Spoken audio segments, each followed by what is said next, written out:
Clawback of commission यानी commission की वापसी का जिन्न जब से एलआईसी के सर्कुलर से बाहर निकला है, इसने सबकी नींद उड़ा दी है।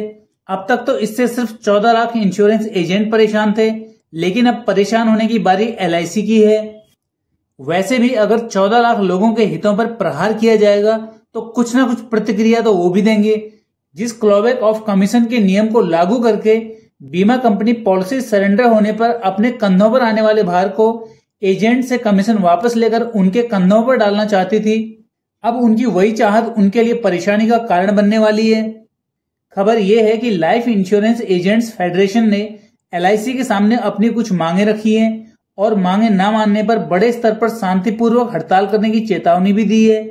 जिन एजेंट साथियों को पता ना हो उनकी जानकारी के लिए बता दें कि life insurance agents federation of India यानी लियाफी की स्थापना 1964 में हुई थी।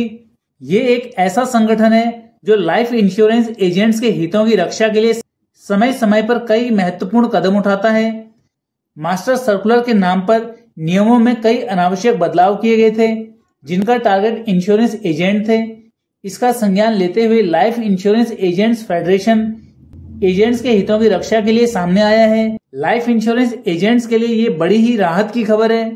अपनी पिछली वीडियोस में हमने क्लॉबैक ऑफ कमीशन जैसे इस मुद्दे के विरोध में आवाज उठाई थी, जिसे एजेंट्स का अच्छा खासा सपोर्ट मिला, लेकिन उसके साथ ही कुछ व्यूअर्स ने हमारे द्वारा दी गई जानकारी को झूठी और भ्रामक बताया।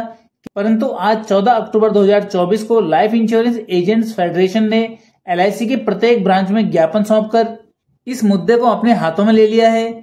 इससे क्लॉबैक ऑफ कमीशन की हमारी खबर की सत्यता भी प्रमाणित होती है और अब एजेंट्स की बात भी सही जगह तक पहुंच पाएगी। अब वो एक वकील की भूमिका में एजेंट्स के विरोध को ताकत देगा और अब एजेंट्स की बात भी सही जगह तक पहुंच पाएगी। फेडरेशन की मांगों की बात करें तो एजेंट्स फेडरेशन ने इंश्योरेंस एजेंट्स के हितों की रक्षा के लिए उनकी तरफ से एलआईसी के सीईओ और एमडी सिद्धार्थ मोहंती को लेटर लिखा है, जिसमें उन्होंने कुछ महत्वपूर्ण मांग रखी है, जैसे कि एजेंट्स के फर्स्ट ईयर कमीशन को बढ़ाकर पहले जितना किया जाए, दूसरे साल से मिलने वाले रिन्यूअल कमीशन को बढ़ाया जाए, पॉलिसी लेने के लिए मैक्सिमम एज लिमिट को बढ़ाया जाए और क्लॉबैक ऑफ कमीशन को भी लागू ना किया जाए इत्यादि।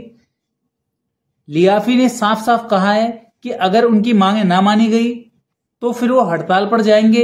लियाफी का ये फैसला उचित लगता है, क्योंकि जब एजेंट्स के काफी भागदौड़ करने के बाद कोई पॉलिसी बिकती है और एजेंट को उसका कमीशन मिलता है, तो फिर 5 वर्षों के अंदर उस पॉलिसी के सरेंडर होने पर एजेंट से कमीशन वापस लेना गलत है। किसी पॉलिसी के सरेंडर होने में एजेंट की क्या गलती।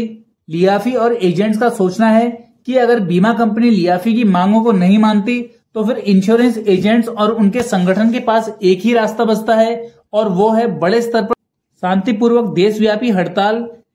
दरअसल एलआईसी अपने मैक्सिमम प्रोडक्ट्स की बिक्री के लिए अपने एजेंट्स पर ही निर्भर है। ऐसे में अगर एजेंट अपना काम छोड़कर हड़ताल पर चले गए तो इससे इंश्योरेंस कंपनी का काम ठप हो जाएगा, जिससे उनके काम और छवि दोनों को नुकसान पहुंचेगा। इस विषय पर आपकी क्या राय है? क्या आप लियाफी के इस फैसले से सहमत हैं? वीडियो में दी गई जानकारी पसंद आने पर इसे लाइक करें और अपने साथियों को वीडियो शेयर करें, ताकि इस जानकारी को ज्यादा से ज्यादा एजेंट्स तक पहुंचाया जा सके। पूरा वीडियो देखने के लिए धन्यवाद।